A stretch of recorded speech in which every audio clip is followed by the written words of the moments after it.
मेरी आवाज आ रही है? यस सर, आ रही है सर। चलिए, बढ़िया। नमस्ते सर। नमस्कार। पढ़ाई लिखाई ठीक चल रही है? यस सर, अच्छी चल रही है सर। अच्छा। अ, मेरे पास जो सवाल आए हैं उनमें एक तो वॉर पर सवाल है, वॉर एथिक्स को लेकर, और शुभम नायक का सवाल है ये।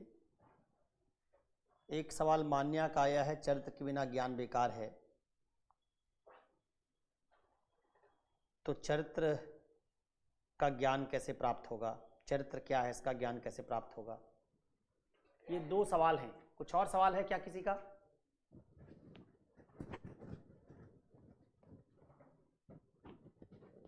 इसके दोनों सवालों के अलावा कोई सवाल है? नमस्ते सर। नमस्ते। सर ऐसे उस दिन एक सवाल था सर, मैंने आपसे पूछा भी था, वो जब आपने कहा था कि दलित का जो जांच है, दलित पर कोई मतलब अगर जो अधिकारी है वो दलित ही होगा उसकी जांच के लिए। हाँ। वो सवाल था ना सर एक ऐसे। मैं ऐसे पूछ रहा था सर आपसे कि आज तो संविधान है, विधि है। आपने कहा था कि हमारे देश के अंदर लॉ के दो अलग अलग रूप है। ये दो जो कानून है वो दो अलग अलग वर्ग है। भी दलित पर अत्याचार होता है तो उसकी जांच दलित अधिकारी करता है। अगर मैं ये पूछ रहा था सर, क्या वो निष्पक्ष रह पाएगा? तब आपने ये बात कही थी, तो मैं ये पूछ रहा था सर आपसे कि उस वक्त तो जब दलितों पर अत्याचार हुआ, जुल्म हुआ, तो उस वक्त तो सर एक धार्मिक आस्था के तौर पर सवर्ण दलितों पर अत्याचार करते थे, तो वो उस वक्त की चीज मान सकते हैं। लेकिन आज तो जो दलित अधिकारी जो बना है वो संविधान और विधि और कानून के तहत किसी पद पर बैठा है। तो उससे तो क्या सवाल क्या है? सवाल ये था सर, तो आपने ये कहा था ना सर कि वो मतलब सवर्ण निष्पक्ष नहीं रहेगा जबकि दलित निष्पक्ष रहेगा। तो आप मानते हैं क्या कि सवर्ण अधिकारी जो संविधान के नाम पर जाते हैं वो अपने जाति पूर्वाग्रह से मुक्त हो जाते हैं? तो सर क्या अगर दलित हो आप जाते हैं? इस संविधान की ओथ को इतना महत्वपूर्ण मानते हैं तो फिर इथिक्स विथिक्स की जरूरत ही क्या है? क्या आपको ये लगता नहीं कि जो सवर्ण अधिकारी या पुरुष अधिकारी, मान लीजिए सवर्ण को थोड़ी देर छोड़ दीजिए, दहेज लेना कानूनी है कि गैर कानूनी? गैर कानूनी। दहेज लोग लेते हैं कि नहीं लेते? हाँ लेते हैं सर। सरकारी अधिकारी जो हो जाते हैं वो लेते हैं कि नहीं लेते? बिल्कुल लेते हैं सर। फिर आपने कितने सरकारी अधिकारियों को, अगर आपके कस्बे मोहल्ले में जिले में 100 सरकारी अधिकारियों की शादी आपने देखी हो, जो आईएएस हो गया हो, आईपीएस हो गया हो, उस 100 शादियों में कितनी शादियों में आपने देखा होगा कि उन्होंने दहेज नहीं लिया? तो आप तो ऐसा कह रहे हैं कि जैसे किसी पद पे जाने के बाद भारत में लोग अक्षरशः कानून का पालन करते हैं। क्या पद पर जाने से जो हमारे पूर्वाग्रह हैं वो खत्म हो जाते हैं? हाँ नहीं। दहेज के खिलाफ कानून 60 साल पुराना है और पढ़े लिखे लोग ही दहेज ले रहे हैं भाई। अनपढ़ आदमी को दहेज मिल ही नहीं रहा है। सारे सरकारी नौकरियों में इनफैक्ट उल्टा है, जितने बड़े पद पर आप जाते हैं उतना ज्यादा दहेज लेते हैं। जिस आईएएस आईपीएस पर जिले में दहेज रोकने की जिम्मेवारी है वो खुद ही दहेज लेके गया है। तो इससे क्या सिद्ध होता है? इससे सिद्ध होता है कि हमारा जो पैट्रियार्की का बायस है, पितृसत्ता का जो बायस हमारे दिमाग में है, वो कानून बनने से बदला थोड़े है। अगर ऐसा होता कि कानून और संविधान में लिख जाने से कुछ बदल जाता, तो भारत में 1950 में जब से संविधान हमने अपनाया तब से उसमें लिख गया कि अस्पृश्यता अपराध है। लेकिन अस्पृश्यता 1950 में खत्म तो नहीं हो गई देश में। तो ये बातें जो आप कह रहे हो सब किताबी बातें हैं। जब किसी कानून को हम व्यवहार में ले आना चाहते हैं तो हम व्यवहारिक नजरिए से भी देखते हैं। अब ये तो अगर ऐसा हो जाए कि किसी वर्ग की समस्या को समझने के लिए उस वर्ग के आदमी की जरूरत ही नहीं, तो फिर तो महिला आयोग में कोई संवेदनशील पुरुष उसका अध्यक्ष बना दे। आयोग महिला हो लेकिन उसका अध्यक्ष पुरुष कोई बना दे, कह दे संवेदनशील पुरुष है इसलिए इसका अध्यक्ष हो जाना चाहिए। एससी एसटी आयोग में कोई सवर्ण उसका अध्यक्ष बन जाए इसलिए क्योंकि बहुत संवेदनशील है वो एससी के लिए, या हमको भरोसा हो कि आईएएस है और एससी कमीशन के अध्यक्ष के पद पर जाने पर ये बिल्कुल निष्पक्ष तरीके से व्यवहार करेगा। लोग ऐसा करते नहीं। हम अपनी पहचानों और अपने पहचानों के साथ जुड़े हुए पूर्वाग्रहों से केवल इसलिए मुक्त नहीं हो जाते कि हम किसी संवैधानिक पद पर चले गए। हमारे संवैधानिक पद पर जाने से पहले ही हमारा एटीट्यूड, अगर आपने इथिक्स पढ़ा होगा तो उसमें एटीट्यूड है, हमारा एटीट्यूड बन चुका होता है। और उस एटीट्यूड बन जाने के बाद हम करते वही हैं जैसा हमारा एटीट्यूड होता है। फिर जो कानून संविधान सब हमको बताया जाता है उसको हम सिर्फ सुनते हैं, उसको जानते हैं, उसका पालन नहीं करते, क्योंकि वो हमारे एटीट्यूड के साथ संगत नहीं। तो दहेज लेने का एटीट्यूड एक आदमी का बन चुका है। अब वो जब बड़ा हुआ, यूपीएससी की तैयारी किया, तो उसने पढ़ा कि दहेज लेना गलत है, लेकिन तब तक उसका एटीट्यूड बन चुका है। तो वो क्या करता है, जानने के बावजूद कि दहेज लेना गलत है, दहेज लेता है। इसी प्रॉब्लम्स को समझते हुए जब हम किसी कानून को लागू करते हैं तो उन कानूनों के मसलों में, जिन कानूनों में हमको ये पता होता है कि समाज में कुछ डोमिनेंट एटीट्यूड बन चुके हैं, जैसे दलितों के खिलाफ छुआछूत का एटीट्यूड है समाज में, सवर्णों में दलितों को हीन मानने का एटीट्यूड है समाज में, स्त्रियों के साथ अपराध का, रेप का, छेड़खानी का एटीट्यूड है समाज में। तो अगर कोई स्त्री शिकायत करने आएगी कि मेरे साथ पुरुष ने छेड़खानी की, तो हम शक नहीं करते उस पर, क्योंकि हम जानते हैं कि ये एटीट्यूड है, पुरुष करते हैं छेड़खानी। तब हम पुरुष से उम्मीद करते हैं कि वो सिद्ध करे कि उसने छेड़खानी नहीं की है। जिस चीज का एटीट्यूड समाज में डोमिनेंट है, उस अपराध के संदर्भ में अगर आप आते हैं तो हम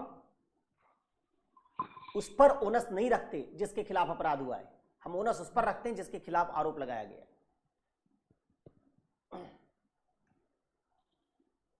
तो सर ये तो कहीं ना कहीं एक नकारात्मक या सकारात्मक भेदभाव है, या नकारात्मक भेदभाव है?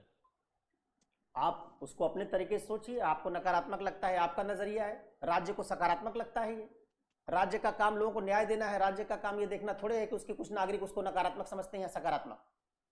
राज्य का काम ये देखना है कि क्या इस तरह के एटीट्यूड है या राज्य में कि नहीं है। दलितों के साथ अत्याचार होता है कि नहीं होता, स्त्रियों के साथ छेड़खानी, रेप होता है कि नहीं होता। राज्य अगर देखता है, उसके पास डेटा है, उसके पास इस बात के प्रिविलेंट जस्टिफिकेशंस हैं, तो राज्य नागरिकों को न्याय देने के लिए काम करता है। वो समझता है कि इस तरह के अपराधों में अगर हम लोगों पर भरोसा करेंगे कि वो सवर्ण है इसलिए न्याय कर देंगे, तो सवर्ण होने से तो फिर तो अगर इतना न्यायप्रिय लोग हो जाते सवर्ण, तो फिर ये छुआछूत और ये समस्या ही खत्म हो गई होती। चलिए, तो पहला ये सवाल था जो पिछली कक्षा में था प्रिव्रत का, उसमें जो हमने एक्सेप्शंस बनाए हैं उस पर बात की थी इन्होंने, और उसका जवाब मैंने ये बताते हुए दिया है कि लोगों पर भरोसा करने से तात्विक न्याय नहीं मिलता। हाँ सर, क्या एटीट्यूड आपने कहा सर, ऐसे तो सर एटीट्यूड बदलने की जो प्रक्रिया होगी वो तो सर बहुत लंबी प्रक्रिया होगी, फिर उसका तो कोई निराकरण ही नहीं है सर। जैसे आईएएस आईपीएस की ट्रेनिंग के दौरान उन्हें ये एहसास दिलाया जाता है कि वो तो एक राजा की तरह है, और बाहर भी वो एटीट्यूड वैसे ही रखते हैं। तो बदलने की प्रक्रिया लंबी होती है, उसमें कौन सी नई बात। हम लोग 1950 से संविधान बनाने के बाद से प्रयास कर रहे हैं कि जो स्त्रियों के प्रति अपराध है खत्म हो जाए। खत्म थोड़े हो गया, ये तो सवाल पूछा गया है आपका। आपने इथिक्स में अगर 2019 का सवाल देखा है, पेपर 2017-18 का पेपर देखा है, तो उसमें सवाल है कि स्त्रियों के प्रति यौन अपराध बहुत सारे हैं और उसके लिए एटीट्यूड दिखाई देता है। हमने बहुत सारे कानून बना दिए अपराध की रोकथाम के लिए, फिर भी अपराध, स्त्रियों के खिलाफ होने वाले अपराध, यौन अपराध रुक नहीं रहे। तो एटीट्यूड बदलना मुश्किल है, इसमें कौन सी नई बात। हम तो सब जानते हैं कि भारत में कहते हैं यत्र नार्यस्तु पूज्यन्ते रमन्ते तत्र देवता। हमारा देश वो है जहां नारियों की पूजा की जाती थी, यहाँ देवता रमण करते हैं। लेकिन व्यवहार में आप क्या पाते हैं? व्यवहार में आप पाते हैं कि हर रोज पूरे देश में सैकड़ों रेप रिपोर्ट होते हैं। तो एटीट्यूड बदल गया क्या? और जो ये रेप करने वाले लोग हैं सब अनपढ़ लोग हैं क्या? रेप करने वाले लोग पढ़े लिखे लोग हैं। जब मीटू कैंपेन चला था, मीटू कैंपेन, तो बड़े बड़े फिल्म प्रोड्यूसर, डायरेक्टर, लेखक, पत्रकार, आईएएस, सबका नाम आया। दिल्ली यूनिवर्सिटी के 40 टीचर्स की लिस्ट आई थी जिन पर उनके स्टूडेंट्स ने आरोप लगाया था कि इन्होंने हमको पीएचडी के दौरान या बाकी समय मॉलेस्ट करने की कोशिश की। उसमें हिंदू कॉलेज, क्रोरीमल, हंसराज, बड़े बड़े कॉलेजेस के टीचर्स का नाम था।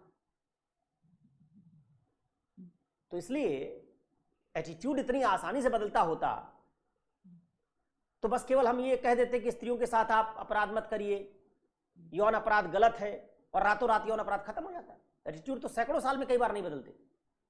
सुप्रीम कोर्ट बहुत चिल्ला रहा है कि दिवाली में पटाखे मत छुड़ाया करो क्योंकि इससे पर्यावरण को नुकसान होता है। हिंदू कहते नहीं नहीं, हम तो हमारा त्योहार हम कैसे नहीं छुड़ाएंगे। कहां बदल रहा है एटीट्यूड? तो एटीट्यूड बदलना मुश्किल काम है, ये कोई नई बात नहीं। इसलिए जब तक एटीट्यूड नहीं बदलता तब तक बहुत सारे अपराधों के मामलों में, जिन अपराधों के मामलों में हमको ये लगता है कि उनमें एटीट्यूड है, उसके लिए कानूनों को विशिष्ट बनाया गया है। कानून दो तरह के होते हैं, एक प्रोसीजरल और एक सब्सटेंटिव। प्रोसीजरल कानून केवल प्रक्रियाओं पर जोर देते हैं कि प्रक्रिया ये होगी बस, लेकिन जो तात्विक कानून है, सब्सटेंटिव जस्टिस के लिए बनाए गए कानून हैं, वो प्रक्रिया पर ध्यान नहीं देते, परिणाम पर ध्यान देते हैं। दलितों के अपराधों के मामलों में, स्त्रियों के प्रति अपराधों के मामले में बनाए गए कानून प्रोसीजरल नहीं है, सब्सटेंटिव है, तात्विक है। वो चाहते हैं कि परिणाम ऐसा है कि स्त्रियों के साथ अपराध रुके, दलितों के साथ होने वाले अत्याचार रुके। इसलिए केवल निष्पक्ष प्रक्रिया बनाने मात्र से काम नहीं चलेगा, उसमें हमको इन अपराधों को रोकने के लिए डिटरेंट इस्तेमाल करना पड़ेगा।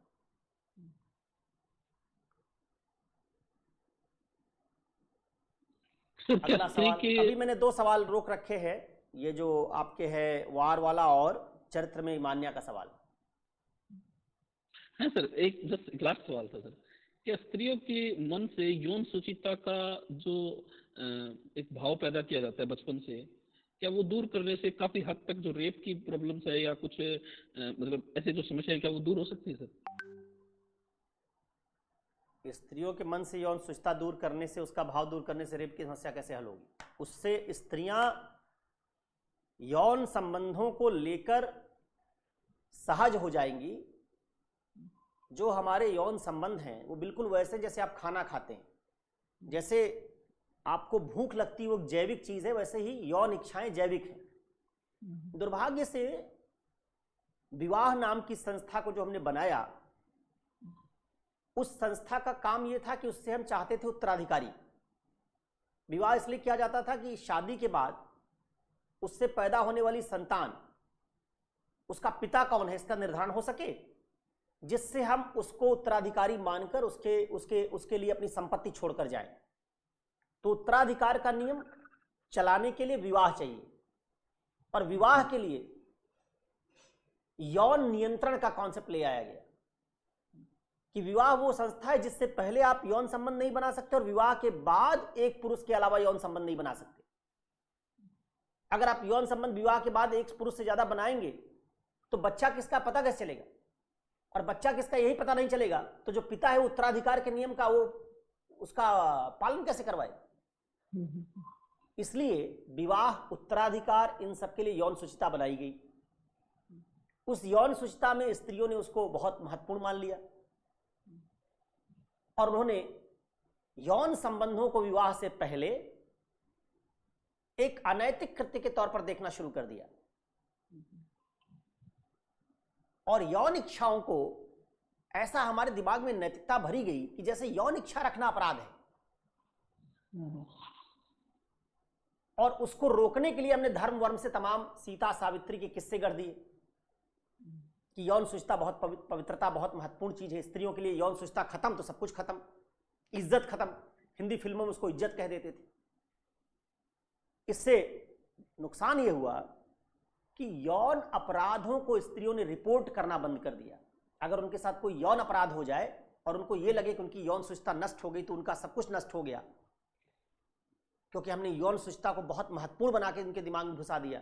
तो स्त्रियां यौन अपराध होने के बाद उसको रिपोर्ट नहीं करती थी, क्योंकि उनको लगता यह था कि अगर मेरे साथ सेक्स क्राइम हुआ है और मैं इसको रिपोर्ट करूंगी तो समाज को यह पता चल जाएगा कि मेरी यौन सुचिता नष्ट हो गई, और यौन सुचिता नष्ट होने से मेरी इज्जत खत्म हो जाएगी। इस कारण प्रायः आप देखते हैं ऐसा कि कोई रेप करने वाला आदमी सबसे पहले स्त्री को धमकाता है कि तुम्हारा फोटो है, वीडियो है, कुछ है, मैं इसको पब्लिक कर दूंगा। यानी जो अपराधी है उसने अपराध किया और अपराध करने के बाद जो पीड़ित है उसी को धमकाया कि अपने अपराध की सूचना मत देना, और स्त्रियां मान भी जाती कई बार। इस कारण यौन अपराध करने वाले लोग कई बार बच जाते हैं, क्योंकि स्त्रियां उनका प्रतिरोध नहीं करती। अगर यौन शुचिता का नियम ना होता तो जैसे हमारे साथ कोई मारपीट करता है, हमारी जमीन हड़प लेता है, हमारे ऊपर हमला करता है, तो हम तुरंत पुलिस थाने जाते हैं, छिपाते नहीं कि हमारे ऊपर हमला हुआ, हमारी जमीन हड़प ली, उसको तुरंत रिपोर्ट करते हैं। उसी तरीके से यौन शुचिता का नियम ना होता तो स्त्रियां हर यौन अपराध को तुरंत रिपोर्ट करती। तो जो यौन अपराधी है, अगर उसके यौन अपराध तुरंत रिपोर्ट होने लगते तो अपराध करने से पहले सोचता कि अपराध करूंगा तो मेरे खिलाफ रिपोर्ट पक्का लिखी जाएगी। अभी अपराधी सोचता है कि मैं अपराध भी करूंगा और स्त्री इसको रिपोर्ट भी नहीं करेगी, इसलिए अपराधी का मनोबल बढ़ा होता है। तो उससे महज इतना फर्क पड़ेगा कि यौन अपराध रिपोर्ट ज्यादा होंगे तो शायद उससे डिटरेंट जैसा मामला बनना शुरू होगा। Thank you sir.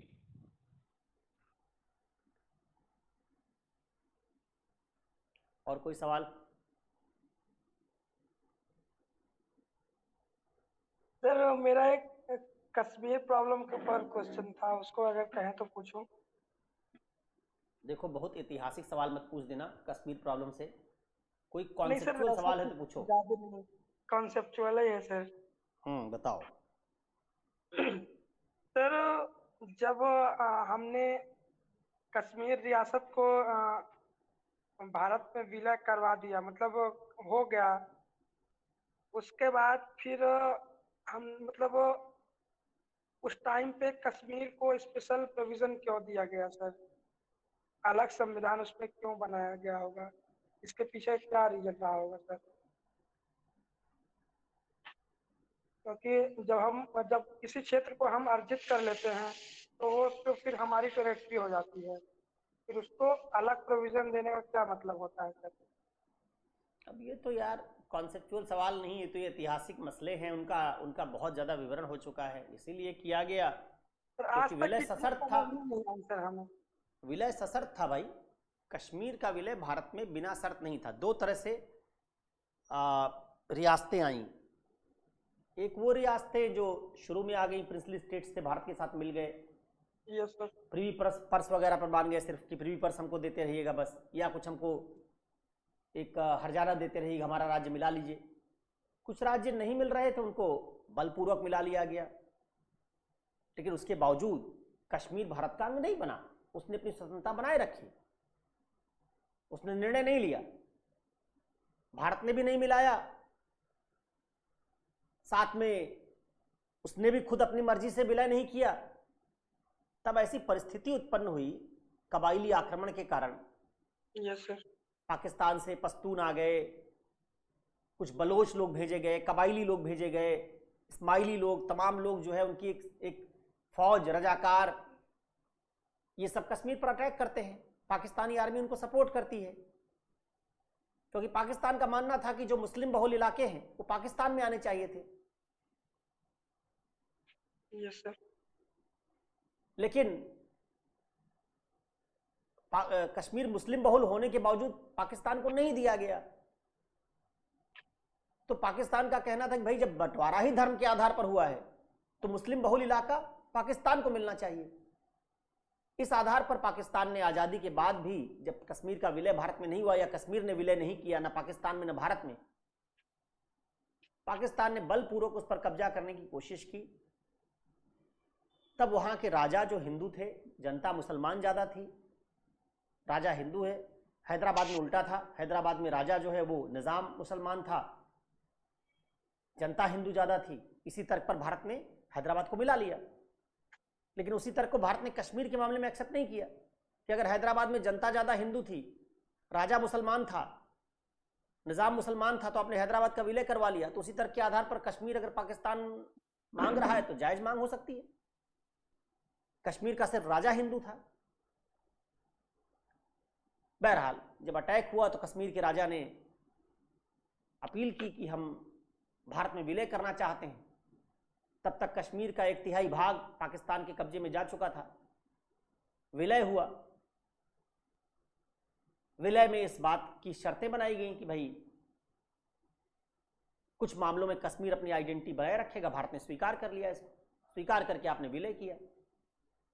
जब आपने खुद स्वीकार कर लिया, आप अगर कहते कि नहीं विलय करना है तो बिना शर्त करो, तभी हम विलय मानेंगे, तो हो सकता है हाँ, कश्मीर मानता, यही डाउट मेरा है सर। लेकिन ये आपने शर्त खुद तो उनकी इंडिया शर्त को मान ली। मालूम है। तो जब शर्त मान ली तो फिर अपनी आइडेंटिटी के साथ उन्होंने कहा कि हमको रहने दीजिए, जिस पर बाद में विवाद शुरू हुआ। ये सर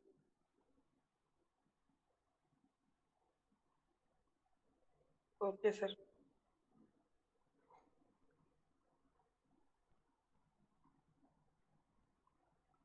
और कोई क्वेश्चन?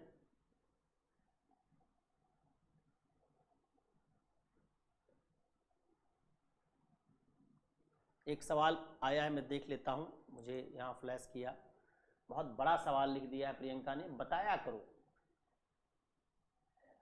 जैसे ये हनुमंत लाल बोल रहे हैं वैसे ही आप भी इसको बोला करिए। इतना लंबा क्वेश्चन पढ़ना बड़ा मुश्किल होता है। आप स्त्री चेतना के बारे में कहते हैं सर, आज के समय में लगभग स्त्रियों में स्वचेतना जागृत दिखाई देती है। उनकी बातों से ही यह स्पष्ट हो जाता है, पर वो अपने परिवार और अपने ही चाहने वालों से वो इस पर बात करने से ही डरती हैं और अपने आप को उन बंधनों में डाले रखती हैं जो उन्हें लगता है कि ये गलत है, और कहीं भी तो वो कहें तो बेहया कही जाती है। अपने ही घर में दोषी समझाया जाता है। सर, स्त्रियां इन प्रॉब्लमों का सामना करने में कैसे सक्षम हो सकती हैं? देखो, जो तुमने कही कि स्त्रियों में चेतना विकसित हुई है, वो बात पार्शियली करेक्ट है। स्त्रियों में चेतना किसके खिलाफ विकसित होनी चाहिए, पहले इसको समझने की जरूरत है। स्त्रियों में दो स्तरों पर चेतना विकसित होने की जरूरत है, अगर वो अपने सशक्तिकरण से परिचित है। एक, पितृसत्तात्मक संस्कृति के खिलाफ, पितृसत्तात्मक धर्म के खिलाफ। जैसे दलित में जब चेतना जागी तो दलित चेतना हिंदू धर्म के खिलाफ जागी, मनुस्मृति के खिलाफ जागी, ब्राह्मणवादी संस्कृति के खिलाफ जागी। तो वैसे जब स्त्रियों में चेतना जगेगी तो केवल इस बात के लिए नहीं जगनी चाहिए कि हमको अधिकार मिलना चाहिए। उनमें इस बात की चेतना होनी चाहिए कि धर्म गलत है, ये संस्कृति ठीक नहीं है, विवाह परिवार के नियम ठीक नहीं है। ऐसी चेतना अभी बहुत कम स्त्रियों में है जो विवाह परिवार को ठीक नहीं मानती, जो विवाह परिवार की संस्था को, उसके वर्तमान स्वरूप को ठीक नहीं मानती। स्त्रियों ने भारत में कोई भी ऐसा आंदोलन मेरी जानकारी में नहीं किया है, बड़ा आंदोलन दलितों की तरह। जैसे दलितों ने मंदिर प्रवेश का आंदोलन किया था, पेरियार के आंदोलन में हिंदू धर्म की किताबें जलाई गईं, अंबेडकर ने हिंदू धर्म के खिलाफ पावरफुल क्रिटिक लिखी, दलित मूवमेंट्स हिंदू धर्म के खिलाफ बोलते रहते हैं, बौद्ध धर्म में चले गए, उन्होंने एक वैकल्पिक व्यवस्था ढूंढी। मेरी जानकारी में अब तक स्त्रियों ने पितृसत्तात्मक संस्कृति से पैरेलल कोई नई संस्कृति ढूंढने की कोशिश नहीं की। स्त्रियों ने विवाह की संस्था का विकल्प ढूंढने की कोई कोशिश नहीं की। स्त्रियों ने विवाह की वर्तमान संस्था के खिलाफ कोई जुलूस या मोर्चा निकाला हो, नहीं है पता है। तो चेतना कैसे जागृत हुई भाई? चेतना अगर जागृत होती तो इसी बात के खिलाफ जागृत होती कि विवाह के बाद स्त्रियों के ऊपर ज्यादा पाबंदियां लगा दी जाती हैं। विवाह की संस्था समता मूलक नहीं है। विवाह की संस्था में जाने के बाद स्त्रियों को अपने ससुराल जाना पड़ता है, पुरुष को नहीं आना पड़ता अपने ससुराल। स्त्रियों पर जिम्मेवारियां दोहरी हो जाती हैं। स्त्रियों ने इस बात का इसकी कोई मांग नहीं की कि विवाह की संस्था का वर्तमान स्वरूप बदला जाए। तो पहली दिक्कत यह है कि स्त्रियों ने जो पितृसत्तात्मक धर्म है, जो पितृसत्तात्मक संस्कृति, उसके खिलाफ चेतना नहीं विकसित की। जबकि दलित चेतना हिंदू धर्म के खिलाफ, वर्ण व्यवस्था के खिलाफ, हिंदू धर्म शास्त्रों के खिलाफ विकसित हुई थी। तो पहला दिक्कत है, यहां चेतना विकसित होनी चाहिए। दूसरी चेतना कहां विकसित होनी चाहिए? दूसरी चेतना इस बात की विकसित होनी चाहिए स्त्रियों में कि जो पितृसत्ता हमारे बंधन का मूल कारण है, वो पितृसत्ता हमारे घर परिवार में भी है। हमारे पिताजी, हमारी माताजी, हमारा भाई भी पितृसत्तात्मक सोच रखता है। इसलिए हमारे अधिकार अगर मिलने हैं तो इनके खिलाफ भी हमको जाना होगा। ये साहस और ये कहने की चेतना स्त्रियों में नहीं जगी। स्त्रियों में केवल अपनी पीड़ा की पहचान हुई है। वो समझ पाई हैं कि समाज में उनको बराबर अधिकार नहीं मिला है, लेकिन ये चेतना अभी भी नहीं जगी कि समस्या संस्कृति में है। गायत्री महायज्ञ होता है हिंदुओं में, हजारों स्त्रियां सर पर मटका लादे घूमती हैं। कर्मकांडों में करवा चौथ मनाने में स्त्रियां सबसे आगे रहती हैं। छठ का महापर्व आता है बिहार में, सारी स्त्रियां 2-2 दिन तक छठ का पर्व मनाती हैं, उपवास रखती हैं। तो कहां चेतना जगी? ये सारा जो करवा चौथ का व्रत है, तीज का व्रत है, जिसमें स्त्रियां पानी तक नहीं पीती, पुरुष कोई ऐसा व्रत नहीं रखता। अपनी पत्नी के लिए पुरुष के लिए कोई व्रत का विधान नहीं है। एक भी पुरुष कभी प्यासा नहीं रहता है, स्त्री रहती। क्यों रहती? और स्त्रियां ऐसा नहीं है कि दबाव में रहती हैं। स्त्रियां कई बार अपनी मर्जी से रह रही हैं। ज्यादातर स्त्रियां अपनी मर्जी से करवा चौथ का व्रत रहती हैं। वो तीज में और करवा चौथ में हाथ में मेहंदी लगवाने जाती हैं, सस्ती संवरती हैं, पति को चांद के सामने खड़ा करके देखती हैं और उसका फोटो डालती हैं अपने फेसबुक पर। मैं आईएएस अधिकारी हैं तमाम स्त्रियां जिनको जानता हूं, मेरे अकाउंट में फेसबुक प्रोफाइल में है, जो फोटो डालती हैं करवा चौथ मनाते हुए। तो अगर आप कहती हैं कि स्त्रियों में चेतना है, तो ऐसी चेतना कहां है जो ऐसे त्योहारों का विरोध नहीं कर रही, जो त्योहार स्पष्ट रूप से पितृसत्तात्मक, जिसमें पुरुष का महत्व बढ़ाया जाता है। पुरुष को देखकर आप व्रत तोड़ेंगी, पति को देखकर व्रत तोड़ेंगी, पति को परमेश्वर मानेंगी, पति को श्रेष्ठ मानेंगी, उसके नाम पर निराजल व्रत रहेंगी। पितृसत्ता है, पैट्रियार्की है। अरे पति आपके साथ शादी किया, आपके साथ आपका पार्टनर है, उसको भगवान क्यों बना रही हैं आप? तो इसलिए अभी ये चेतना नहीं जगी है, अभी सिर्फ पीड़ा का एहसास हुआ है। और ये चेतना जब जगेगी तब स्त्रियों को ये सारी समस्याओं का समाधान मिलना शुरू होगा। तो नंबर 1 बात जो आपने कहा, वो चेतना अभी आधी अधूरी है। उसमें ना तो विकल्प तलाशे गए हैं वर्तमान संस्थाओं के, ना अभी आक्रोश पैदा हुआ है स्त्रियों में, ना उन्होंने विरोध करना शुरू किया, ना उन्होंने अपने समूह के नाम पर लामबंदी दिखाई है। इसलिए केवल पीड़ा की समझ होने की चेतना पर्याप्त नहीं। अब जो बात मैं ये कहता हूं आपको, जो ये सब बता रहा हूं, ये एक दार्शनिक नजरिया है। इसमें ये मत सोचिएगा कि इसमें तमाम पुरुष होंगे, उनको ये बात अच्छी नहीं लग रही होगी, लगेंगे कि संस्कृति के खिलाफ बोलते हैं ये। हम लोग जब किसी बात पर बात करते हैं कॉन्सेप्चुअल और वैचारिक रूप से, तो उसमें मैं ये भूल जाता हूं कि मैं पुरुष हूं, मैं स्त्री हूं, या मैं फला हूं, मेरी सोच ये है। मैं वो बात कहता हूं जो बात आज लोकतांत्रिक नजरिए से, न्याय के नजरिए से, प्रोग्रेसिव नजरिए से सही मानी जाती है। टीचर के तौर पर जब मैं क्लास में आता हूं बातचीत करने के लिए, तो मेरा काम होता है अपनी पहचान को अलग कर देना। तो हो सकता है जब मेरी बात मैं कहूं तो तमाम पुरुषों को बुरी लगे, उनको लगे कि संस्कृति के खिलाफ है। लेकिन अगर इन पुरुषों को बुरी भी लगती है तो इसलिए लगती है क्योंकि उनके सोचने का ढंग इस तरीके से बनाया गया है संस्कृति और धर्म के नाम पर,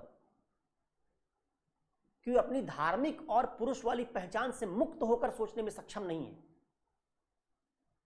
अगर किसी पुरुष से आज कह दिया जाए कि तुमको 1 साल के लिए स्त्री बनाया जाएगा और उसी भूमिका में तुमको रहना पड़ेगा जैसे स्त्री रहती है, तब पुरुषों को समझ में आएगा कि स्त्री होना कितना मुश्किल काम है। अभी उनको पता नहीं।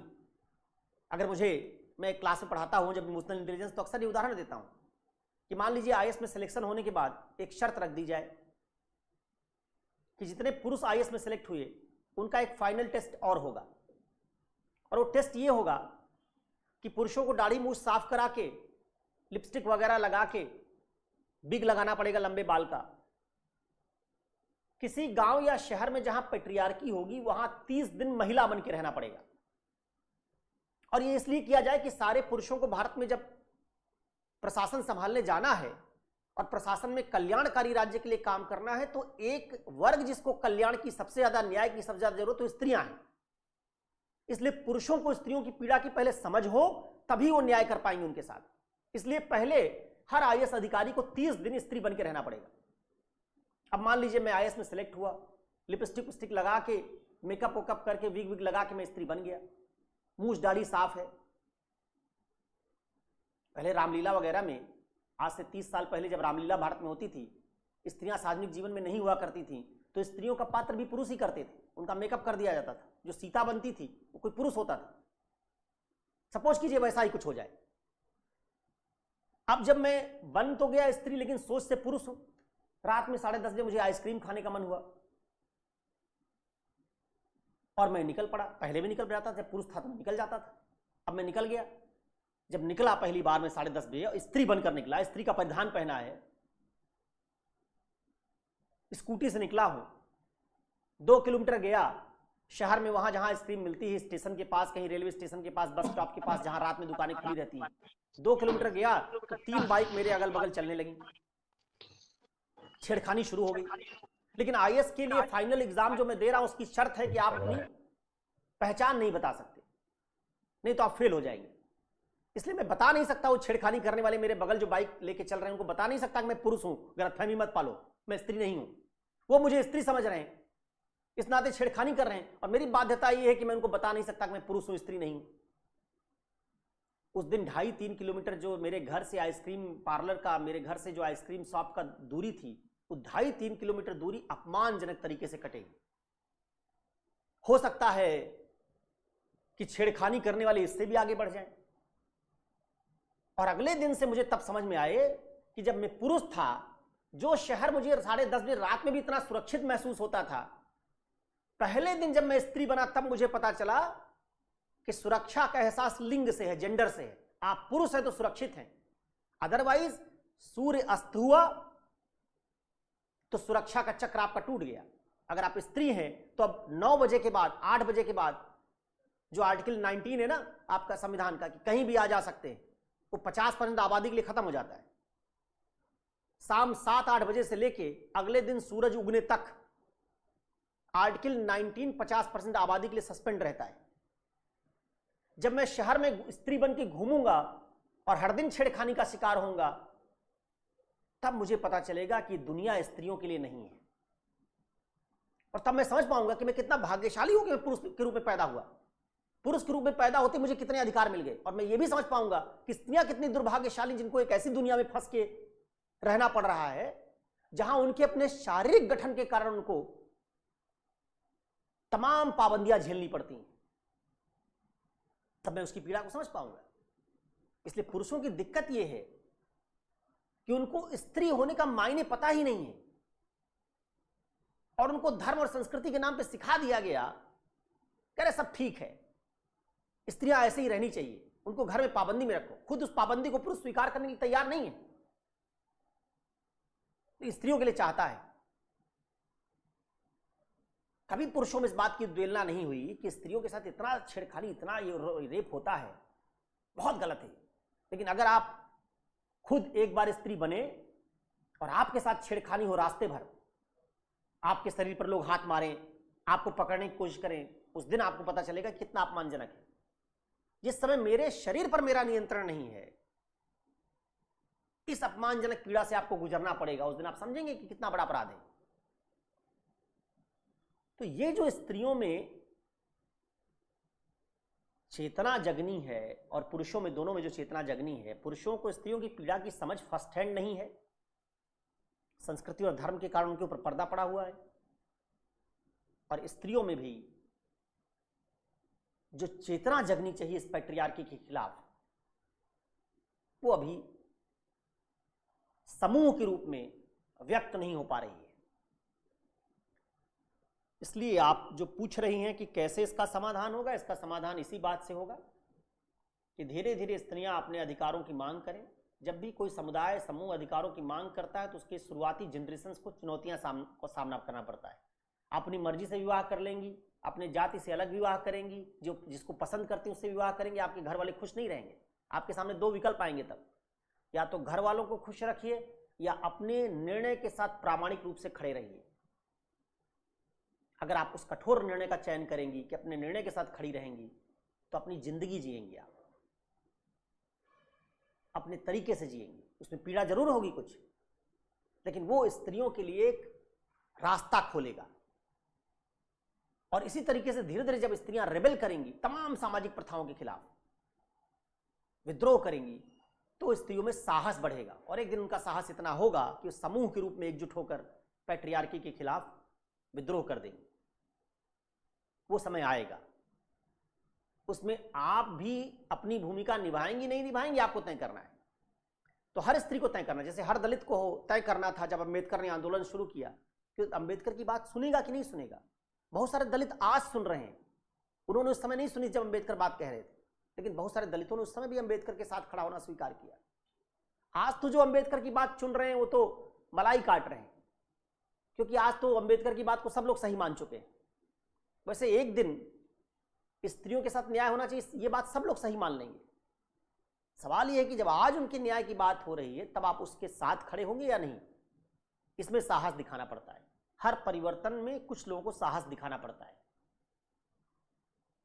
तो ये एक बात है जिसको आपको समझना है। प्रियंका का जो सवाल था उसका मैंने जवाब दिया।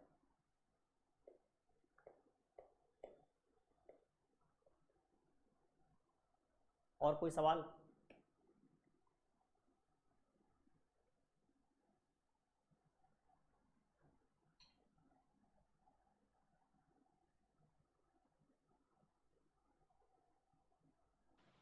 हेलो सर, नमस्ते। नमस्ते सर, थोड़ा प्री पर भी चर्चा कर लीजिए। यूपीएससी प्रीलिम्स अभी आ रहा है। किस पे? यूपीएससी प्रीलिम्स अभी आ रहा है। अभी मैं सुन नहीं पा रहा हूं, थोड़ा तेज बोलो। यूपीएससी का प्री एग्जाम है सर अभी जून में, तो थोड़ी उस पर भी चर्चा कर लीजिए।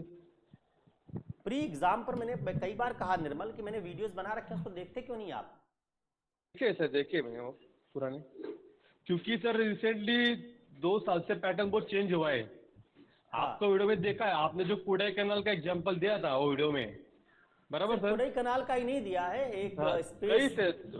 देखिए, लेकिन रिसेंटली सर 2 साल से पैटर्न बहुत चेंज हुआ है। स्पेशली एग्रीकल्चर क्वेश्चन होंगे या साइंस टेक के क्वेश्चन होंगे, तो पैटर्न ऐसा बहुत चेंज होता दिख रहा है।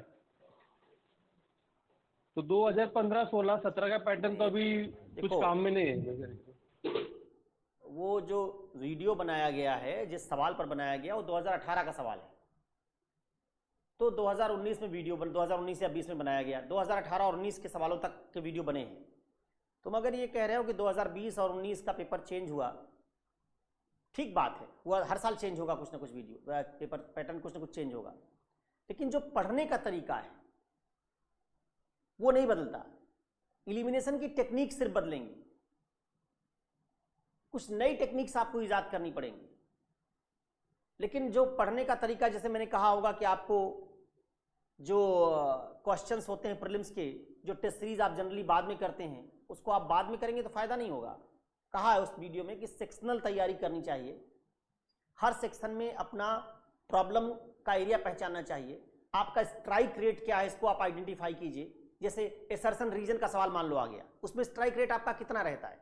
सवाल ऐसे होता है कि एक कथन है, ये कारण है, सवाल आ गया कथन कारण दोनों सही हैं, केवल कथन सही है, कारण सही नहीं है, कथन कारण दोनों सही हैं और कारण कथन का सही स्पष्टीकरण भी देता है। मान लो इस तरह के सवाल है। इसमें आपका स्ट्राइक रेट कितने % रहता है?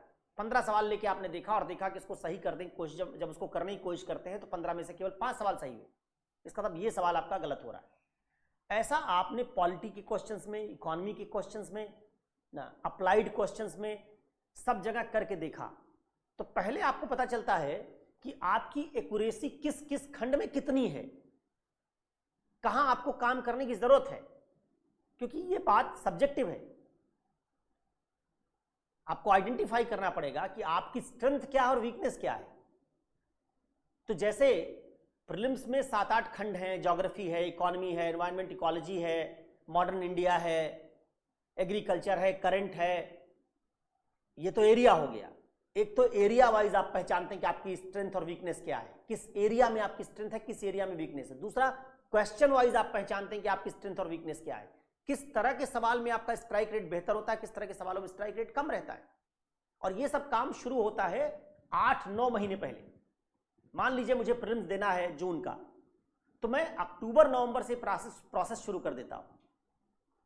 अक्टूबर नवंबर से हम ये प्रोसेस शुरू करते हैं तो जनवरी फरवरी आते आते हमने इतने सवाल कर लिए होते हैं कि हमको एक बेहतर आइडिया हो जाता है कि हमको कहां काम करने की जरूरत है, किस खंड में और किस तरह के सवालों में हमारा स्ट्राइक रेट कमजोर है। फिर हम उस तरह के सवालों को लेते हैं और उसमें जो फिर मैंने एलिमिनेशन की टेक्निक्स कही उनको अप्लाई करते हैं कि एलिमिनेशन से हम कितना स्ट्राइक रेट बढ़ा सकते हैं, नॉलेज से कितना बढ़ा सकते हैं, कंटेंट की जरूरत कितनी है, इसको एसेस करते हैं। तो पूरी जो एग्जाम को क्रैक करने की रणनीति है उसमें 3-4 बातें हैं। ज्ञान है, ज्ञान आपका नहीं होगा आप क्रैक नहीं कर पाएंगे। समय का प्रबंधन है, टाइम मैनेजमेंट है, आपकी स्पीड है, कितने स्पीड से आप सवाल हल करते हैं, टाइम को आप कैसे बांटते हैं। 3 बातें हो गई। चौथी बात हो गई कि जब एग्जाम में आप पेपर लिखते हैं तो क्या उस समय आपका दिमाग सबसे ठीक तरीके से काम करता है, आपका दिमाग कितना थका है और कितना फ्रेश है। जो लोग रात में बहुत देर तक पढ़ते हैं उनके प्रीलिम्स क्रैक करने की संभावना कमजोर होगी हमेशा, क्योंकि जिस दिन आप प्रीलिम्स देने जाएंगे सेकेंड हाफ का पेपर करते करते आपका दिमाग स्लो हो चुका होगा, क्योंकि उस दिन आपको जल्दी उठना पड़ेगा, आप सो नहीं पाएंगे रात में। तो पहला पेपर तो जैसे तैसे निकल जाता है, दूसरे पेपर के समय आपको नींद आने लगती, आपका परफॉर्मेंस 2-3 सवाल भी घटा, इतना टफ कंपटीशन है, उसमें आप ह्यूमन एरर करेंगे, गलतियां करेंगे, तो आपकी दिनचर्या कैसी है ये प्रीलिम्स के लिए बहुत जरूरी है। अगर आपकी रूटीन एग्जाम के रूटीन से मैच नहीं करती, आपने बॉडी क्लॉक को एडजस्ट नहीं किया है एग्जाम के हिसाब से, तो आप में ह्यूमन एरर ज्यादा होगा, मानवीय गलती आप ज्यादा करेंगे। और कई बार एग्जाम में इसलिए फेल करते हैं कि हमको जितना आता था उसी को हम ठीक से नहीं कर पाए। ना आने वाला सवाल तो आप कभी नहीं कर सकते, भूल जाइए। एग्जाम आप फेल तब करते हैं जब आपको आता था और आप नहीं कर पाए। और क्यों नहीं कर पाए? क्योंकि आपकी मानवीय गलती ज्यादा होती है, ह्यूमन एरर ज्यादा होता है। ह्यूमन एरर क्यों ज्यादा होता है? क्योंकि आप स्ट्रेस में हैं, क्योंकि आपका दिमाग फ्रेश नहीं है, क्योंकि आप थके हुए हैं, क्योंकि आप घबराए हुए हैं। तो इसका एक साइकोलॉजिकल एस्पेक्ट है प्रीलिम्स का, जो बहुत इंपॉर्टेंट है। जितने विद्यार्थी प्रीलिम्स में फेल होते हैं उनमें 70% विद्यार्थी वो होते हैं जो जिन 3-4 सवालों के कम होने से फेल कर गए, उन 3-4 सवालों को बिना किसी अतिरिक्त ज्ञान के भी कर सकते थे, बशर्ते उस दिन घबराते नहीं, पैनिक नहीं करते, समय का प्रबंधन ठीक से कर लेते, थके नहीं होते, तनाव में नहीं होते। तो ये मनोवैज्ञानिक पक्ष है। और फिर आखिरी है प्रैक्टिस। कितनी प्रैक्टिस आपने कितने दिन पहले से कितने तरह के सवालों की है। तो ज्ञान, समय का प्रबंधन, स्पीड, इस एग्जाम का मनोवैज्ञानिक पक्ष और आपका बायोलॉजिकल क्लॉक का उसके साथ मैच करना, और प्रैक्टिस, कितने पहले से कितने तरह के सवाल की, और एलिमिनेशन टेक्निक्स। ये 6 बातें हैं जो प्रीलिम्स के एग्जाम के लिए जरूरी है। आपके पास नेसेसरी नॉलेज होना चाहिए। जरूरत से ज्यादा ज्ञान जुटाएंगे काम नहीं चलेगा। नेसेसरी नॉलेज होना चाहिए। नेसेसरी नॉलेज होने के बाद समय प्रबंधन होना चाहिए। आपकी स्पीड ठीक ठाक होनी चाहिए।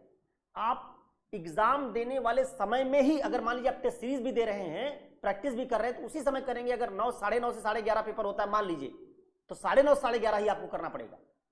सेकंड पेपर जिस समय होता है उसी समय आपको पेपर लेके बैठना पड़ेगा, उसी टाइम पर पेपर देना पड़ेगा। और एग्जाम के मनोविज्ञान को समझना होगा और उसके हिसाब से अपने आप को प्रिपेयर करना होगा। एग्जाम से पहले लाइट म्यूजिक सुनना, अपने आप को चीयरफुल रखना, टहलना घूमना, एग्जाम से 2 दिन पहले पढ़ना बंद कर देना, 1.5 दिन पहले, जबरदस्ती अनावश्यक बहुत सारे फैक्ट्स जुटाने की कोशिश नहीं करना। बहुत सारी ऐसी बातें हैं जिनको आपको करना होगा, तभी आप इस एग्जाम को क्रैक करेंगे। आप डरते हैं कि एग्जाम से 1 दिन पहले पढ़ना बंद कर देंगे तो फेल हो जाएंगे। अरे एग्जाम के दिन पढ़ने वाले मेथड को तो आपने 4 बार अपनाया, फेल कर गए। एक बार बिना एग्जाम के दिन पढ़े जाइए, देखिए कैसे फेल करते। आप ट्राई तो कीजिए, आपके 2-3 सवाल बढ़ जाएंगे। जितना रिलैक्स्ड आप रहेंगे, क्रिकेट में देखते हो एक बैट्समैन रिलैक्स्ड रहता है, प्रेशर नहीं लेता, बढ़िया हिट मारता है, और जैसे दबाव में आता अपना विकेट दे देता है। हमारे असफलता में, हर व्यक्ति की असफलता में 50% हिस्सेवार इस बात की होती कि उस आदमी में दबाव हैंडल करने की क्षमता कैसी है। और दबाव कई बार हम खुद पैदा करते हैं। जब हम ये देखने लगते हैं कि इतना बच गया, अभी वो बच गया, वो बच गया, तो हमारे पर दबाव बनने लगता है। अरे तुम जिंदगी भर पढ़ो, सारी चीज खत्म नहीं कर पाओगे। तो ये सोचना कि सारा सिलेबस कवर हो जाता है एक बार, सब कुछ पढ़ लेते एक बार, ये आदर्श दशा कभी नहीं पूरी होती। इस एक्सपेक्टेशन के कारण आप मारे जा रहे हैं कि आपको लगता है सब पढ़ लेना चाहिए था। सब पढ़ के कौन जाता है? कोई नहीं, पढ़ ही नहीं सकता कभी। तो ये अननेसेसरी जो आप दबाव बनाते हैं, इनसे आप मुक्त रहें, तो आप एग्जाम को पीटी की क्रैक कर पाएंगे। बाकी इसके अलावा पीटी में नॉलेज कैसे पर काम करें, मनोविज्ञान पर कैसे काम करें, अलग अलग एस्पेक्ट हैं ये सब। उन पर अलग अलग डिस्कोर्स की ज़रूरत होती है कि आप कैसे इसको करेंगे, मनोविज्ञान कैसे दुरुस्त करेंगे, स्किल कैसे डेवलप करेंगे, प्रैक्टिस कैसे करेंगे, इलिमिनेशन कैसे करेंगे, क्या पढ़ेंगे क्या नहीं पढ़ेंगे, ये एक पूरा सेपरेट इश्यू है। अब 2 सवाल जो और हैं, शुभम नायक का। शुभम नायक हैं? सवाल पूछा शुभम नायक ने, ये हैं क्या गूगल मीट में? नहीं, अच्छा। नंदिनी मान्या है? Yes sir. आपका सवाल है चरित्र के बिना ज्ञान बेकार है, और तो चरित्र का ज्ञान कैसे प्राप्त होगा, यही सवाल है? जी सर। चरित्र के बिना ज्ञान क्यों बेकार है? अभी प्रिव्रत का जवाब देते हुए मैंने बताया आपको। मैंने कहा कि सारे सिविल सर्वेंट को यह ज्ञान है कि दहेज नहीं लेना चाहिए, लेकिन क्या इस ज्ञान के रखने से दहेज प्रथा खत्म हो गई? नहीं खत्म हुई। क्यों नहीं खत्म हुई? क्योंकि दहेज ना लेने के चरित्र का निर्माण हम नहीं कर सके। पुरुषों में स्त्रियों के साथ समानता का व्यवहार करने का चरित्र जो बनाना चाहिए था, वो हम नहीं बना पाए। परिणाम क्या हुआ? हर सिविल सर्वेंट के पास, हर सिविल सर्विसेज देने वाले बच्चे के पास ये ज्ञान तो है कि दहेज नहीं होना चाहिए, लेकिन इस ज्ञान होने के बावजूद हर सिविल सर्विसेज में सफल होने वाला बच्चा दहेज लेता है। तो ऐसा ज्ञान किस काम का? जिस ज्ञान का आप प्रयोग नहीं करते। ज्ञान रखने के लिए है, ज्ञान का प्रयोग करने के लिए। अगर ज्ञान केवल रखने के लिए होता तो ज्ञान होना पर्याप्त होता, लेकिन अगर ज्ञान उसके प्रयोग के लिए है, एप्लीकेशन के लिए है, तो ज्ञान रखना पर्याप्त नहीं। प्रयोग किससे करते हैं हम? प्रयोग करते हैं अपने एटीट्यूड से, चरित्र से। अगर किसी ज्ञान के अनुरूप हमारा चरित्र है, कैरेक्टर है, ज्ञान के अनुरूप हमारा एटीट्यूड है, तो उस ज्ञान का हम व्यवहार में पालन भी करते हैं। जैसे मेरे मन में अगर स्त्रियों के प्रति समतामूलक दृष्टिकोण है, उसका चरित्र है, उसका एटीट्यूड है, तो मैं दहेज खुद ही नहीं लूंगा। इसलिए ज्ञान पर्याप्त नहीं। जितने भी सिविल सर्वेंट हैं, जजेज हैं, सब जानते हैं कि भ्रष्टाचार गलत है, घूस लेना गलत है, सबके पास ज्ञान है, लेकिन उस ज्ञान के बावजूद कोई ज्ञानी ब्यूरोक्रेट घूस लेना बंद नहीं करता, क्योंकि उनके पास घूस ना लेने वाला चरित्र नहीं है। इथिक्स में हम लोग इथिक्स की क्लास में हमेशा उदाहरण देते हैं रावण का। रावण के बारे में माना जाता है कि रावण परम ज्ञानी था, बहुत ज्ञान था उसके पास, लेकिन उस ज्ञान के अनुरूप चरित्र नहीं था रावण के पास। इसलिए ज्ञान होते हुए भी उसने सीता का अपहरण किया। ज्ञान होते हुए भी उसने चरित्र की कमी के कारण अपने पूरे राज्य को संकट में डाल दिया। इसलिए चरित्र के बिना ज्ञान बेकार है। लाख ज्ञान आप रखिए, अगर उसके अनुरूप चरित्र नहीं तो किसी काम का नहीं आपका ज्ञान। अब दूसरा सवाल का जो हिस्सा था कि चरित्र का ज्ञान कैसे प्राप्त होगा। चरित्र का ज्ञान प्राप्त नहीं होता, चरित्र बनता है। चरित्र प्रैक्टिस से आता है। मुझे लाख सिखा दिया जाए क्रिकेट में कि स्विंग बॉल को ऐसे खेलते हैं, मैं अपने स्टूडियो में बैठ के उसके 1 दर्जन वीडियो देख लूं, मैं स्विंग गेंदबाजी, अगर मुझे बल्ला दे दोगे, बैट दे दोगे और मैदान पर उतार दोगे, कहोगे स्विंग बॉलर आ रहा है, इसको शॉट मार देना, मैंने दर्जनों वीडियो देख रखे होंगे, लेकिन मैं शॉट नहीं मार पाऊंगा। क्योंकि स्विंग गेंदबाजी को खेलना एक थियरिटिकल मामला नहीं, एक व्यवहारिक मामला है। आप मुझे 10 वीडियो दिखा दीजिए कि लोग तैरते कैसे हैं, और 10 वीडियो देखने के बावजूद मैं एक तालाब में कूद जाऊं, नहीं तैर पाऊंगा, क्योंकि मैंने तैरने की प्रैक्टिस नहीं की है। वैसे ही चरित्र जिन गुणों से बनता है, साहस से, संयम से, विवेक से, ये सारे गुण प्रैक्टिस से आते हैं। इच्छाओं पर नियंत्रण करते हैं आप, विवेक बनता है, संयम बनता है। आप विपरीत परिस्थितियों में अपने आप को पैनिक नहीं होने देते, उससे धीरे धीरे साहस बनता है आप में। बच्चे की जब हम परवरिश करते हैं, उसको बड़ा करते हैं, तो उसमें तमाम तरह के गुण डालते हैं माता पिता सायास रूप से। सिखाते हैं जिद मत करो, सिखाते हैं चिढ़ा मत करो, ये मत किया करो, क्या करते हैं उसके अंदर ये गुण डालना चाहते हैं। तो अलग अलग 2 बच्चे आपको दिखेंगे, उनकी परवरिश अलग अलग कीजिए, दोनों अलग अलग बड़े होने पर अलग अलग तरह के इंसान बनेंगे, क्योंकि उनके चरित्र निर्माण में आपने अलग अलग तरीके की प्रैक्टिस करवाई। हाँ जी सर। सर, ये ज्ञान जो होता है सही या गलत, ये रिलेटिव होता है क्या? अलग अलग लोगों की अलग अलग मान्यता है। कुछ लोगों की मान्यता है कि ज्ञान रिलेटिव होता है, कुछ लोगों की मान्यता है ज्ञान एब्सोल्यूट होता है। दोनों तरह के लोग हैं। अगर आप इस सवाल को अनुभववादियों से पूछेंगी तो कहेंगे ज्ञान रिलेटिव होता है, बुद्धिवादियों से पूछेंगी तो कहेंगे ज्ञान निरपेक्ष होता है। अब आप गणित में अगर पूछें कि 3 धन 3 बराबर कितना होगा, तो ये निरपेक्ष होगा या सापेक्ष होगा? हाँ सर, नहीं पता। निरपेक्ष नहीं पता। इसमें क्या नहीं पता भाई? 3 धन 3 तुम जोड़ोगी, और इसमें अभी 20 लोग और हैं इस गूगल मीट में, 20 लोगों में कोई कहेगा क्या कि 3 धन 3 बराबर 10 होगा? नहीं। क्या कहेंगे सब लोग? 6। सब लोग 6 कहेंगे। इसका मतलब आदमी बदलने पर ज्ञान बदल नहीं रहा है, नहीं। तो निरपेक्ष हो गया। गणित जैसे ज्ञान को प्राय लोग निरपेक्ष मानते हैं। लेकिन अगर मैं पूछूं इसके विपरीत दूसरा कोई सवाल मैं पूछूं, जैसे मैं पूछूं कि भारत में कांग्रेस पार्टी को चुनाव जीतना चाहिए या बीजेपी को, अलग अलग उत्तर आएगा। यह सापेक्ष मामला है। तो ज्ञान कौन सा है इससे भी तय होता है। ज्ञान अलग अलग तरह के, कुछ ज्ञान है जिनमें ओपिनियन है, राय है, उस तरह के ज्ञान प्राय सापेक्ष होते हैं। तो सर, चरित्र का जो कंसेप्ट है वो ज्ञान में बदलने से चेंज होता है क्या?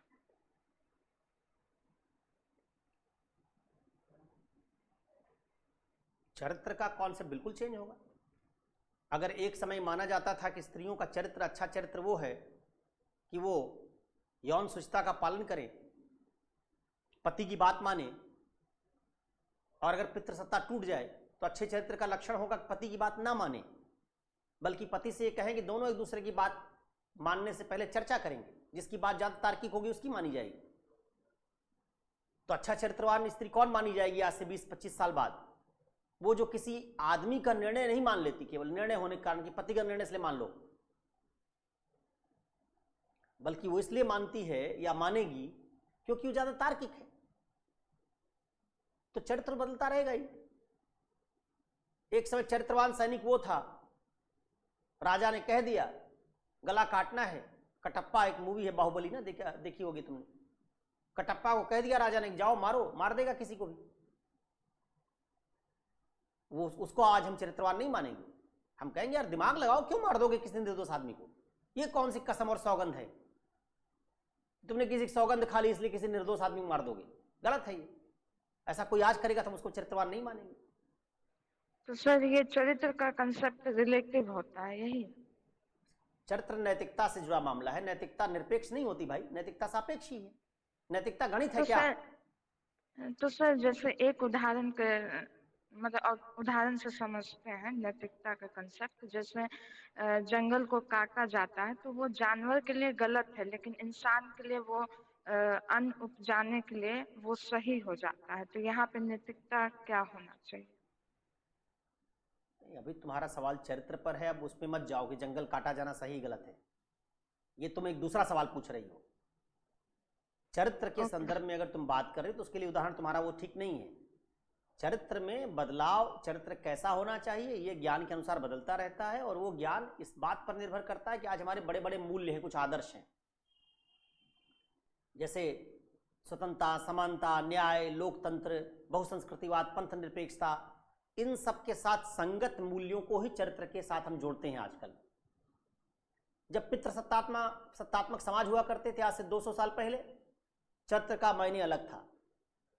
जब समतामूलक समाज बन रहे हैं, चरित्र का मायने अलग था। वर्ण व्यवस्था वाले समाजों में चरित्र का मायने अलग होता था शूद्रों और ब्राह्मणों के लिए। आज लोकतांत्रिक समाजों में शूद्रों और ब्राह्मणों के लिए चरित्र का मायने अलग होगा। आज कोई ब्राह्मणवादी व्यवस्था के 400 साल पहले के चरित्र को धारण करेगा तो उसको हम रूढ़िवादी, मनुवादी, ब्राह्मणवादी कहेंगे, और कहेंगे तुम प्रोग्रेसिव नहीं हो। वही आदमी जो 400 साल पहले चरित्रवान कहा जाता, उसी को आज हम कहेंगे तुम रूढ़िवादी हो। तो चरित्र बदलता रहता है। अब तुम जंगल की बात पे चली गई, जंगल काटा जाए ठीक है कि नहीं है, ये डिबेट है। आपको देखना होगा, आप उपयोगितावाद की नैतिकता लगाएंगे तो देखेंगे कि जंगल काटे जाने से क्या मनुष्य को भी लाभ है। अनाज कम खा के जिंदा रह सकते हो, अनाज का दुनिया में जितना उत्पादन हो रहा है उसका बांट के रह सकते हो, लेकिन पर्यावरण नष्ट हो जाएगा तो क्या रह पाओगे, जिंदा बचोगे?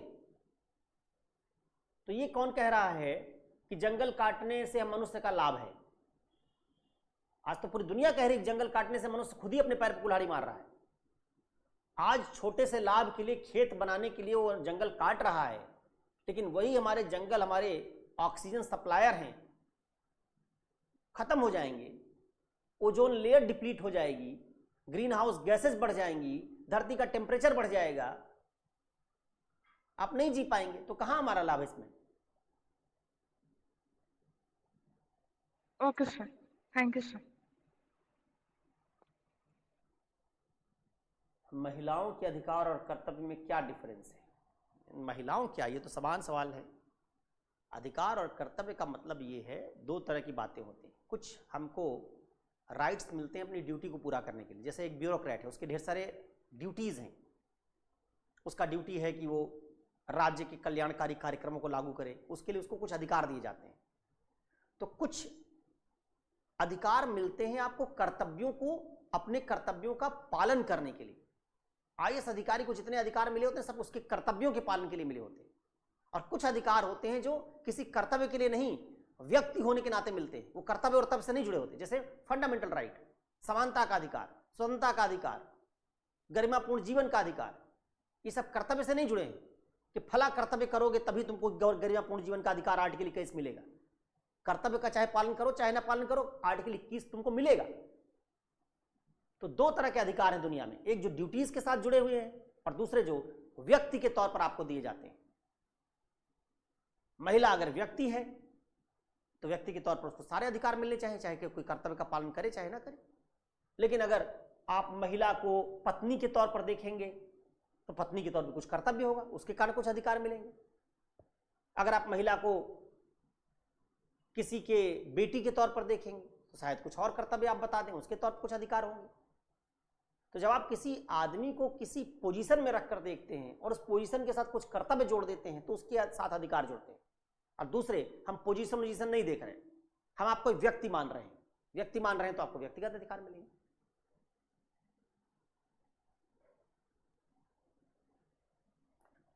शादी में महिला अपने पेरेंट्स की बात ना माने तो ये किसने कहा कि पेरेंट्स की बात मानना कर्तव्य है आपका? ये तो आपने मान लिया कि आपका कर्तव्य है, कतई आपका कर्तव्य नहीं है। ऐसे कर्तव्य नहीं होते जो समाज और संस्कृति ने कुछ रूढ़ी के नाम पर आप पर थोप रखे। एक स्त्री चुनाव में ये तय करने के लिए वोट डाल सकती है कि सरकार कौन सी बनेगी, और ये नहीं तय कर सकती उसका जीवन साथी कौन बनेगा। तो देश की सरकार के लिए आप वोट देंगी, अपने जीवन साथी का निर्णय आप माता पिता से करवाएंगी, तो ये बात ही बकवास है। फिर पढ़ने लिखने और समझ का मतलब क्या हुआ? भाई मुझे किसके साथ जिंदगी गुजारनी है, मुझे कौन अच्छा लगता है, इसको माता पिता कैसे तय करेंगे? मुझे कौन सा खाना पसंद आता है अपने पिताजी से थोड़े पूछता हूं कि पिताजी पूछूं पिताजी कौन सा खाना मुझे पसंद आना चाहिए। मुझे जो पसंद आता है वो मुझे पसंद है, पिताजी की पसंद मेरे मेरे विपरीत हो सकती है। पिताजी को हो सकता है दूध बहुत पसंद हो, मुझे दही बहुत पसंद हो, तो पिताजी ये थोड़ा कह सकते हैं तुम भी दूध ही खाओ, दही नहीं खाओगे। जैसे हमारी खाने पीने की पसंद अपने पेरेंट्स से अलग होती है, वैसे हमारी शादी ब्याह की पसंद भी उनसे अलग होगी। और एक वयस्क होने के नाते हमारी पसंद का माता पिता को सम्मान करना चाहिए। इसमें कर्तव्य का कोई मसला ही नहीं उठता। अगर माता पिता कहते हैं नहीं तुम्हारा कर्तव्य है कि बेटी होने के नाते हमारी पसंद के लड़के से शादी कर लो, तो माता पिता तुम पर एक जबरन कर्तव्य थोप रहे हैं जो असल में तुम्हारा कर्तव्य नहीं है। वो अपने बच्चे को अपनी प्रॉपर्टी समझ रहे हैं, संपत्ति की। हमने पाला पोसा, हमारी संपत्ति है, जहां चाहेंगे वही शादी करेंगे। वो आप मान ले पिताजी के प्रेम के कारण दूसरी बात है, लेकिन वो कर्तव्य नहीं है।